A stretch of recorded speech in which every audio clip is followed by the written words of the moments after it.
बच्चों ने घूमने का कार्यक्रम एक औपचारिकता की तरह निभाया। बस रीना ही उन्हें समझाती रही। शालिनी का उखड़ा हुआ मूड देखकर अमर परेशान हो गया। क्या हो गया शालू? विष्णु जी की जिद थी कि उन्हें नई गाड़ी ही लेने के लिए जाए। बेचारे प्रोड्यूसर कुमार का लाखों का नुकसान हो रहा था। मैं क्या करूं? लेकिन विष्णु जी को हमेशा आपकी नई गाड़ी ही क्यों चाहिए होती है? उनका ईगो संतुष्ट होता है इससे शालू। तुम तो उन्हें जानती हो ना? हाँ हाँ, मैं उन्हें अच्छी तरह जानती हूँ। ईगो के सिवा और है क्या उनके पास? अमर कुछ नहीं कह सका। घर का वातावरण कई दिनों तक तनावपूर्ण रहा। शालिनी को अब अमर की चिंता होने लगी थी। क्यों अमर विष्णु जी पर इतना निर्भर करता है? क्यों काम नहीं कर सकता उनके बिना? सफलता के इस शिखर पर पहुंचकर भी आत्मविश्वास क्यों नहीं आ पाया अमर में? इस तरह कितने दिन चलेगा? कहीं ऐसा न हो कि अमर को काम मिलना बंद हो जाए। फिर क्या होगा? अमर समझता क्यों नहीं? देसाई साहब एक बहुत बड़ी फिल्म बना रहे थे। अमर उनकी अनेक हिट फिल्मों का हीरो ही नहीं बल्कि बहुत अच्छा दोस्त भी था। जाहिर है मुख्य भूमिका इस बार भी उसको ही निभानी थी। देसाई साहब की यह फिल्म एक साथ कई भाषाओं में बन रही थी और इसमें कई विदेशी कलाकार भी काम कर रहे थे। आज बहुत ही भव्य सेट लगा था। प्रेस वाले, मीडिया वाले सभी आने वाले थे। अमर चाहता था कि शालिनी भी सेट पर आए। वैसे शालिनी अमर के सेट पर बहुत कम जाती थी। कुछ सालों से तो उसने जाना बिल्कुल ही छोड़ दिया था।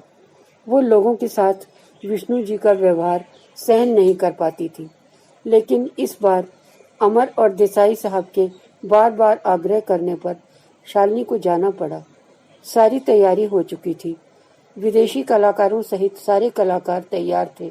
सेट तैयार था, लेकिन शूटिंग शुरू नहीं हो पा रही थी। विष्णु जी अभी तक नहीं पहुंचे थे। कई बार फोन किया गया, गाड़ी भेज दी गई, लेकिन वो नहीं आए थे। इस फिल्म के मुहूर्त वाले दिन से ही वो काफी नाराज थे, क्योंकि इस बार देसाई साहब ने मुहूर्त उनसे नहीं बल्कि एक नामी विदेशी कलाकार से करवाया था। अब बहुत देर हो गई। अमर ने खुद फोन लगाया। मालती नहीं फोन उठाया। क्या बताऊं अमर भैया, मैं तो समझा समझा कर थक गई, पर सुबह से ही बैठकर पी रहे हैं और देसाई साहब को गालियां दे रहे हैं। इतनी पी चुके हैं कि खड़े तक नहीं हो पा रहे हैं। शालिनी की मन स्थिति बहुत खराब हो रही थी। क्या सोच रहे होंगे सब? अमर इतना बड़ा नायक इतना असमर्थ है, इतना असहाय है कि विष्णु जी के बिना शॉट नहीं दे सकता। आखिर शूटिंग शुरू हुई। अमर ने विष्णु जी के बिना ही काम किया। कमाल कर दिया तुमने। देसाई साहब ने अमर को गले लगा दिया।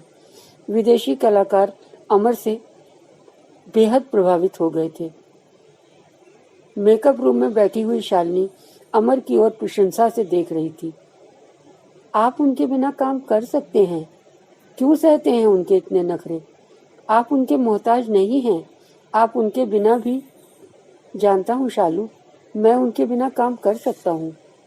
तो फिर हमेशा क्यों नहीं करते?